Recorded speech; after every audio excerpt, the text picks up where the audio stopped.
There's Mark 2. Ooh!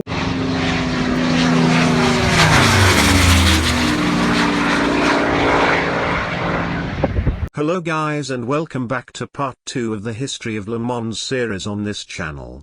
If you're wondering why there's one of these stupid voiceovers instead of Gaming Type 4, that's because the spanner that he is forgot to record an intro. Oh, and that idiot didn't check which mic input was selected, so you're going to have to deal with the crap mic in the headset. So in this chapter, he'll be driving the Ford GT40 Mark IV against the Ferrari P4, and other iterations of the GT40. So enough of this and let's get on with it. Right, here we are on the starting grid for 1960s Le Mans. We've got the Shelby Daytonas right next to us. Well, the flag has fallen, but we're not going to go because the hate these Le Mans style starts. A bit like Jackie Ickx, who in 1969 protested them by walking across the track instead of running to his car, like everybody else. And that was because no one was doing up their seatbelts. And after that incident, the Le Mans start was completely stopped. And we have, and that continues to this day with the Indianapolis rolling start. Okay, I think we're just going to wait for one more car to go, and then put it in gear. It's not going to go.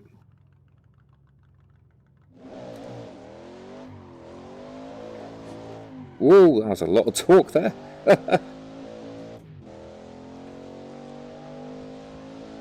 Oh, it's two GT40s and a Porsche, I think that was. Oh, a lot of understeer through there, that's lovely. Under the Dunlop Bridge for the first time.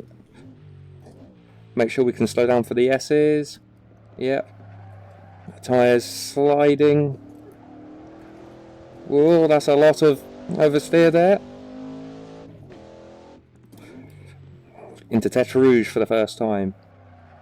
Oh, that was deep. And a horrific exit through there. Tyres squealing the entire time. Up through the gears we go. Let's try and... Okay, we probably shouldn't rev it that high.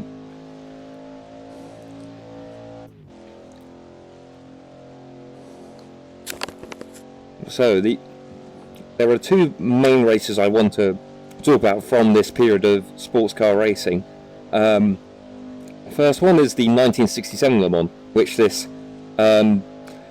GT40 Mark IV actually won.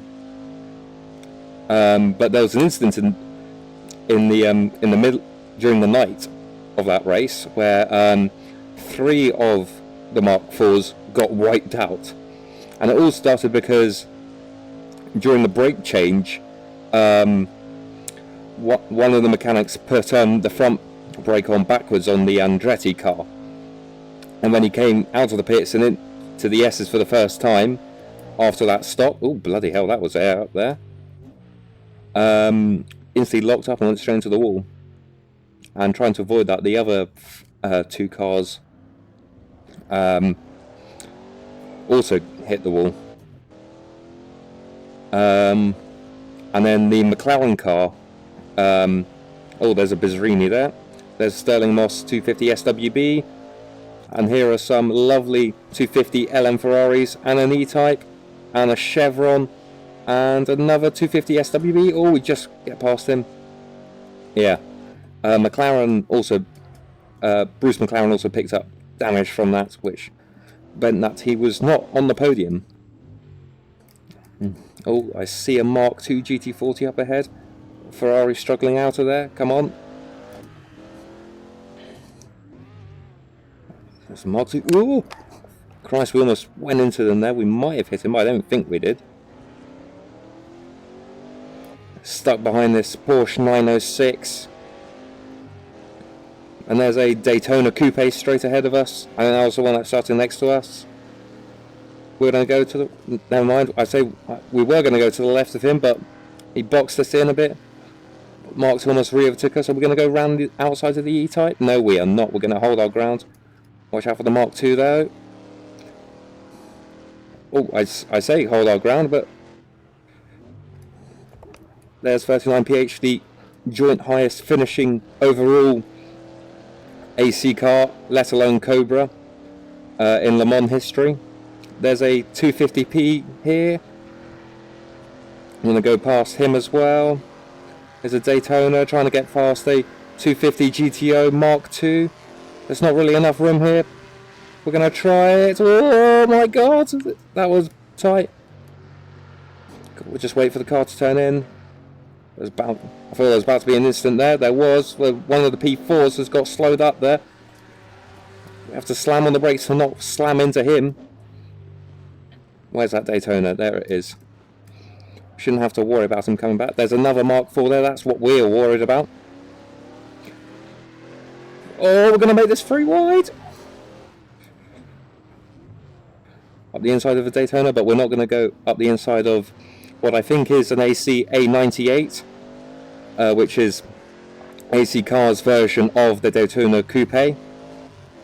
There's a 250 GT there, and this car we're following right here is allegedly responsible for the introduction of the national speed limit in the UK, because AC Cars, they decided to test it on the M1, because none of the straights on the actual racetracks here in the UK were long enough to test that. So they tested it on the M1 at 4 o'clock in the morning. The only briefing Sears got before, or Gentleman Jack got before getting into the car, was if you see red lights up ahead, slow down from 180 to 120. Oh, slight stutter there from the lights turning on. That's what we love to see. We can brake about now. Oh, it's the I think that's the Maserati. It's just stranded on the entry to Mulsanne Corner. Tipo 1513. As we fly up the gears on our way to Indianapolis.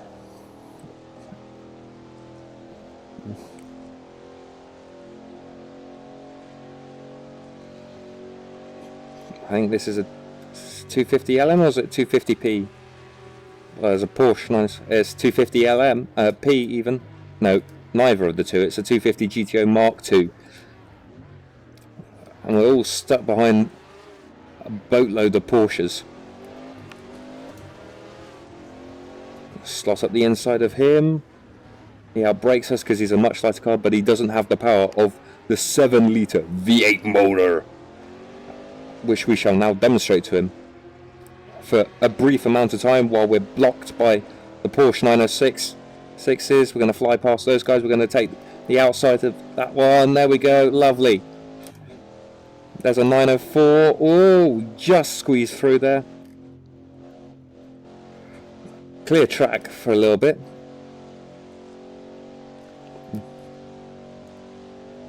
Taking Maison Blanche for the first time at full racing speed. Heavy car, so we've got to slow down quite a bit. Almost swapped ends on us there, coming out of Maison Blanche. So this is a 908 and a 250 LM, I think it is, yeah. Gonna fly past them both. Whoa! Never mind, the stuttering has not helped us. Ooh. There we go. Under the Dunlop Bridge in the middle of the night. Headlights up ahead. See what we can do. Oh, that was a bit squirrely through there. A little bit of poo came out. Almost misshifted. The Curie Francorchamps. Oh, locking up every single wheel known to man there, and then spinning the rear ones. That's going to be lovely for our tyre wear.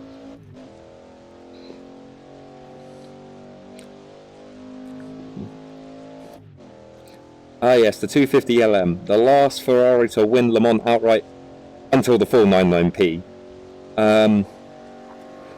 Interestingly, the 1965 Le Mans is a very interesting race, arguably more interesting than the 66 race that the film is based on. Yeah, so before in 1965, before midnight, despite having 11 cars, all of the GT40s conked out. Speaking of which, there's a Mark 1 there. And it looked like Ferrari was going to win very easily. But none of their P2s finished. The P2 is basically the older version of this P4 that we are just getting past. But never mind, he massively outbrakes us. Oh, hello, who's this coming? Spook me a little bit. Oh, it's the Mark 1. We're going to fly past him because he does not have the power. So, yeah. So, yeah, both of their P2s conked out as well, which meant neither Ford nor Ferrari had any factory efforts left. However, there were two teams running the 250 LM, one of them being Écurie-Francorchamps, I think it was, and the other being North American Racing Team, or NART as they're often called. Actually, this might be the NART car here. Whoa. Wheel in the sand there. The NART was a long way behind the Écurie-Francorchamps, but the two drivers were Marston Gregory and Jochen Rindt, who were very, very fast drivers. It is Jochen Rindt there, or Marston Gregory, whichever one's driving at this point in the race. I'm just going to follow the Ferraris for a second while I finish telling. And both of them drove it like they stole it. And so it was a miracle that it finished the race, let alone winning. And it only won because the Écurie-Francorchamps car had a puncture. Okay, that was also a nice move on the P4. We're going to get past the other P4 Ferrari. And let's charge on. I'm going to stop talking and let you guys listen to this glorious V8 engine.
Oh, bloody no.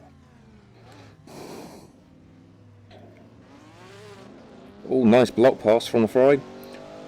But never mind, the V8 motor is here to help.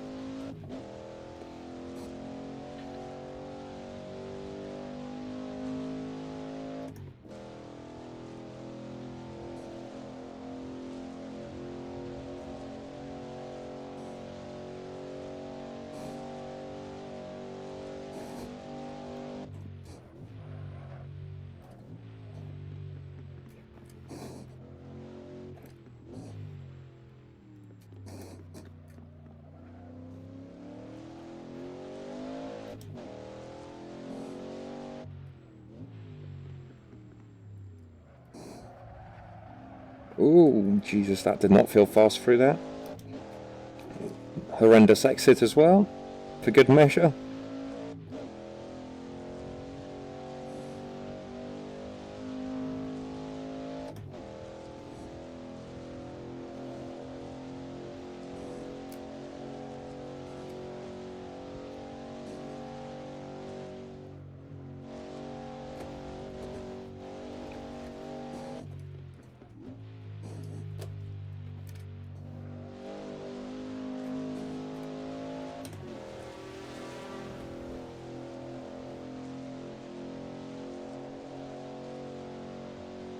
Okay, we might still be able to win this.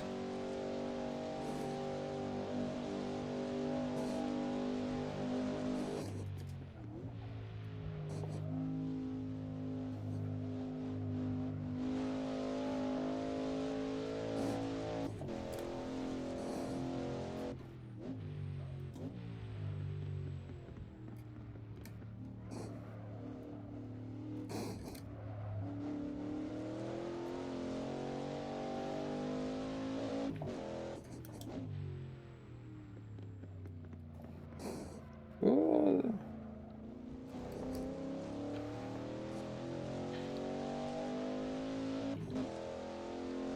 Come on.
Oh, that was a horrific exit out of there. Come on.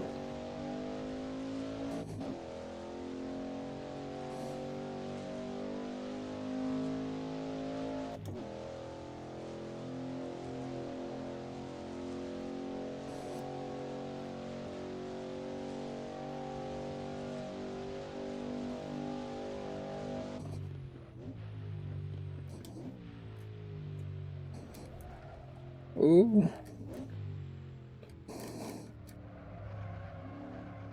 Come on.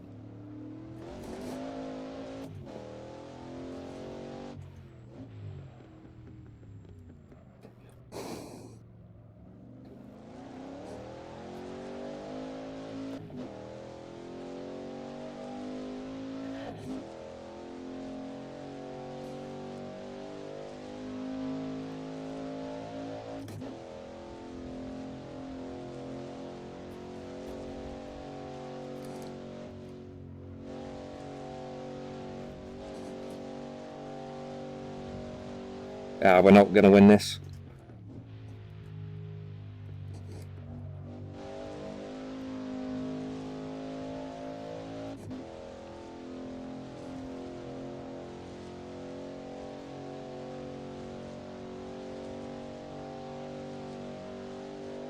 Seems to be a lot of traffic up here.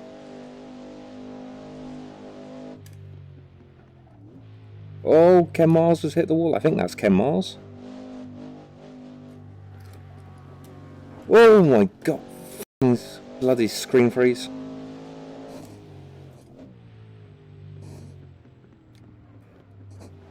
Come on, Ken. Okay, we're going to get him out of here. Nice.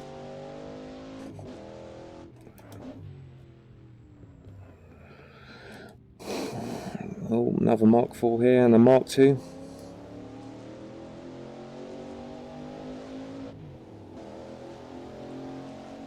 Come on. Oh, this is tight.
Oh god.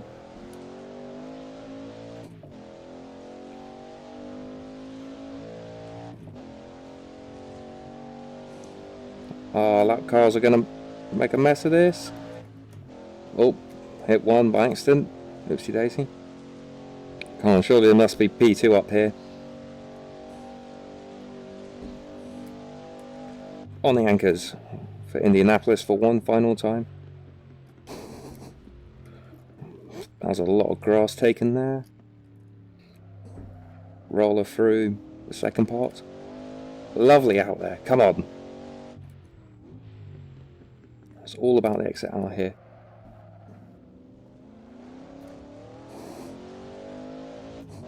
Come on.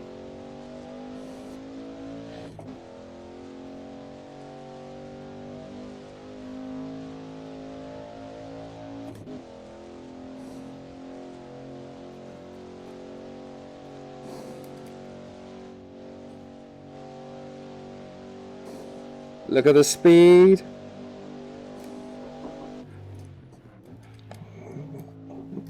Through Maison Blanche for the final time. That's too much speed. Almost did what we did again. I mean, I wouldn't have survived that in real life. But it's fine, we're in a game. Up to the line, where are we going to finish?